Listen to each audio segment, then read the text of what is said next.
Assalamualaikum warahmatullahi wabarakatuh. Pada kesempatan kali ini, saya akan menjelaskan jenis kuis yang berikutnya, itu yang slide driving.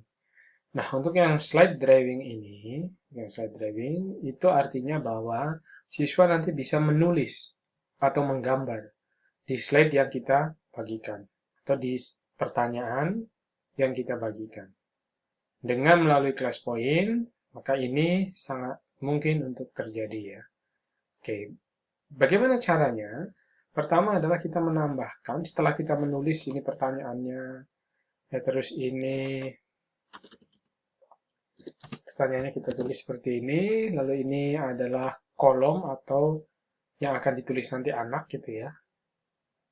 Maka selanjutnya yang kita lakukan adalah menambahkan tombol slide drawing di sini. Kita aktifkan class point-nya, lalu ke slide drawing, maka akan muncul tombol di dalam slide.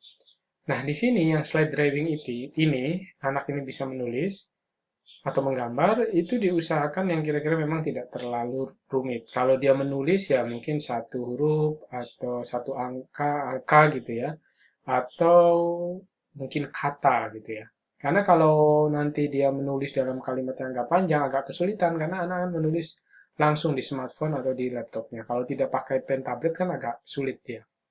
Jadi di sini yang dimaksud dengan driving, atau kita bisa menggambar, bisa menulis, usahakan juga disesuaikan supaya pas gitu ya.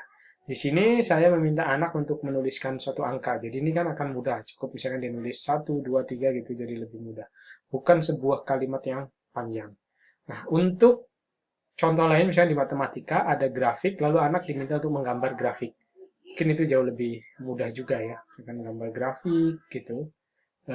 Atau di fisika mungkin ada rambatan gelombang apa kayak gitu ya, itu bisa saja ya untuk diaplikasikan. Nah, ini sekali lagi sesuai kreativitas Bapak Ibu.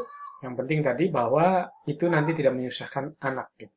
Baik, kita lanjutkan. Setelah kita tambahkan tombol slide driving, maka seperti biasa akan ada satu settingan untuk slide driving ini. Di sini ada hide participant, artinya ada hide participant names, artinya adalah menyembunyikan nama dari peserta didik, nama dari siswa. Nah, di sini kalau di checklist dia akan disembunyikan. Nah, kalau saya tidak pernah menceklis ini karena supaya saya tahu siapa yang menjawab itu gitu, atau yang ya betul yang menjawabnya siapa gitu, jadi bisa biar ketahuan namanya. Oke, jadi ini tidak pernah saya checklist. Lalu kemudian biasa setiap quiz interaktif di class point itu ada play optionnya. Yang pertama adalah start question with slide, artinya bahwa ketika slide ini di mode dalam slideshow, ini ya slideshow itu yang paling bawah. Oh ya Bapak Ibu, pada saat kita dalam mode normal begini, ketika anak sudah masuk kelas kita, maka anak tidak melihat ini, yang mode normal ini tidak melihat. Jadi di sana belum muncul tampilan slide kita. Tampilan slide kita itu muncul di aplikasi atau mungkin di smartphone anak-anak atau lewat laptop gitu ya, di kelas itu, di kelas poinnya ada kode kelasnya setelah anak memasukkan kode kelas, itu pada saat kita dalam mode slideshow. Nih, ya, dalam mode slideshow. Jadi kalau ini kita slideshow begini, nah itu muncul di smartphone anak yang masuk melalui classpoint.app gitu ya. Tapi kalau kita misalkan masih dalam bentuk normal begini, itu belum muncul di anak. Jadi pastikan bahwa slide kita nanti itu dalam bentuk slideshow mode. Klik ini yang kanan pojok ini atau dengan menekan tombol F5 di keyboard ya. Kira-kira itu. Oke. Kita kembali lagi ke sini. Start questions with slide artinya adalah bahwa kuis itu akan jalan pada saat kita masuk ke slideshow mode. Jadi secara otomatis dia jalan. Tapi kalau kita tidak checklist ini, maka nanti kita harus menekan tombolnya. Gitu ya. Jadi misalnya kayak gini ya, ini kan tidak saya checklist. Saya masuk ke slideshow mode. Anak sudah bisa baca pertanyaannya, tapi dia belum bisa jawab karena belum kita tekan tombolnya. Oke ya. Karena tadi settingannya adalah tidak otomatis. Kalau mau otomatis bisa di checklist ini. Oke. Kemudian biasa minimize the result window after question start. Ini kalau di checklist dia akan meminimize gitu ya. Lalu kemudian ini adalah close submission after. Nah, ini kalau kita klik, maka akan ada countdown timer atau hitung mundur ya. Misalkan kita akan bikin ini, kita bikin 2 menit gitu ya. Ini memang agak lama untuk contoh ya. Nanti di kelas atau pada prakteknya Bapak Ibu terserah mau berapa menit itu disesuaikan saja. Oke. Kemudian ini ada tombol view response. Nah, view response ini nanti bisa kita lihat pada saat nanti kita menyimpan. Jadi ketika selesai, kuisnya selesai, misalkan waktunya sudah habis, nanti ada pilihan save response. Nanti akan saya tunjukkan. Nah, kalau itu harus diklik ya Bapak Ibu, jangan sampai lupa, itu harus diklik untuk menyimpan respon dari anak-anak. Itu, jadi jangan sampai lupa nanti. Nanti akan saya tunjukkan. Oke, sekarang kita akan coba ya. Mulai. Kita akan coba mulai. Ini kita ke slideshow mode. Lalu kita tekan tombol slide drawingnya ini. Agar kuisnya jalan. Karena kalau kayak gini aja belum muncul ya. Coba kita lihat di tampilan anak. Nah ini.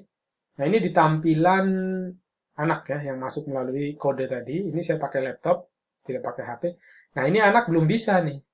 Belum bisa memasukkan jawaban. Karena tadi tombolnya belum kita tekan ya. Karena kita memilihnya yang tidak otomatis. Kalau Bapak Ibu yang otomatis slideshow, langsung muncul di sini. Oke, kita lihat di sini. Nah, kita sekarang tekan tombolnya, tombol kuisnya, klik. Oke, dia collecting respon jalan, seperti biasa ya, ini collecting respon jalan. Kita akan kembali lagi ke tampilan. Nah, di sini ketika tampilan di siswa, maka ada perintah untuk open slide. Supaya dia bisa nulis. Kalau ini langsung nulis, nggak bisa ini, Bapak Ibu. Jadi kita open slide. Nah, di sini kita bisa nulis. Di sini kita lihat ada berbagai macam warna, dan juga untuk penghapus. Jadi misalnya kita mau pilih biru, warna biru, lalu kita tulis di sini jawabannya misalkan 2. Oh ternyata salah, anak bisa hapus dulu. Selama waktunya belum habis ya.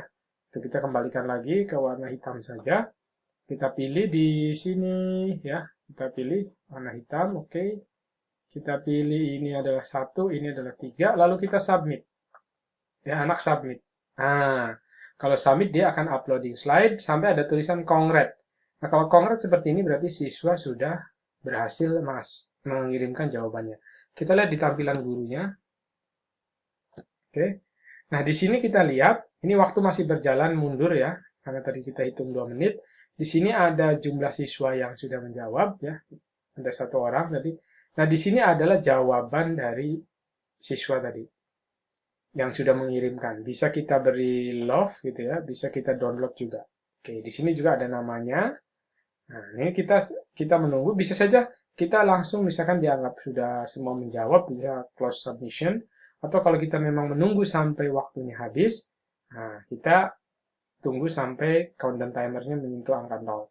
Kemudian kalau mau kita sekiranya, tambahlah, masih banyak juga nih anak yang belum mengirimkan, bisa ditambah, ditekan, ini ya, tambah 15 detik ini. Bisa beberapa kali gitu. Kalau 2 kali berarti nanti tambahannya adalah 30 detik. Jadi ini tergantung tadi, saya bilang tergantung dari kebutuhannya nanti di lapangan bagaimana, atau di kelas bagaimana nanti, pada saat Bapak Ibu mengajar. Oke, kita tunggu. Nah, ketika sudah selesai, jangan lupa menekan Save for Review. Ya, Save for Review. Ini. Kenapa ini penting? Karena supaya jawaban-jawaban yang sudah anak kirimkan itu tersimpan, untuk kemudian kita lihat di kemudian hari gitu, di waktu yang lain gitu. Jadi jangan lupa save for review. Nah, ketika kita save for review, maka di sini akan ada tulisan view response. Nah, ya kita lihat responnya, lihat. Nah, di sini sudah ada anak yang jawab, bisa diklik. Ini ada namanya. Kita bisa kasih like, bisa kita download juga. Ya, gitu ya. Kita download. Nah, ini kalau kita download sekarang sudah masuk ke dalam slide biasanya begitu. Nah, ini image upload by Sofyan sudah ada. Itu bisa kita download. Oke, Bapak Ibu. Nah, oke ya. Jadi ini sekarang kita lihat kalau kita download maka dia akan masuk ke dalam slide kita ya. Memang kalau misalkan 30 ya nanti jawaban anak akan ada 30. Jadi untuk menilainya nanti gampang. Jadi akan ada di dalam slide itu. Gitu ya, 30 anak itu bisa. Tapi kalau misalkan hanya untuk mereview saja, kita bisa kita klik ini, lalu kita view respon. Diklik tombolnya. Kalau hijau itu tandanya bahwa kita sudah menyimpan responnya, sehingga kita bisa view respon. Nah, bisa kita lihat. Selama dia tidak di-delete, maka dia jawabannya akan tersimpan terus. Nah, bisa juga tadi, di sini secara manual, insert result as slide. Nanti jadi bisa kita klik di sini. Nah, di sini akan masuk ke dalam satu slide sendiri. Nah, ya tadi sama kayak yang tadi waktu kita mendownloadnya. Mudah-mudahan ini bisa dipahami Bapak Ibu. Tentu ini tadi contohnya cuma satu ya. Nanti akan lebih menarik dan akan kita lihat nanti beberapa kemungkinan-kemungkinannya gitu ya. Kalau misalkan yang masuk ke kelas Bapak Ibu banyak. Jadi nanti di pelatihan, pada saat Bapak Ibu sudah melihat ini, nanti jangan lupa untuk berbagi atau tuker kode kelas, supaya nanti bisa saling mengisi gitu ya. Mudah-mudahan bisa dipahami. Terima kasih. Assalamualaikum warahmatullahi wabarakatuh.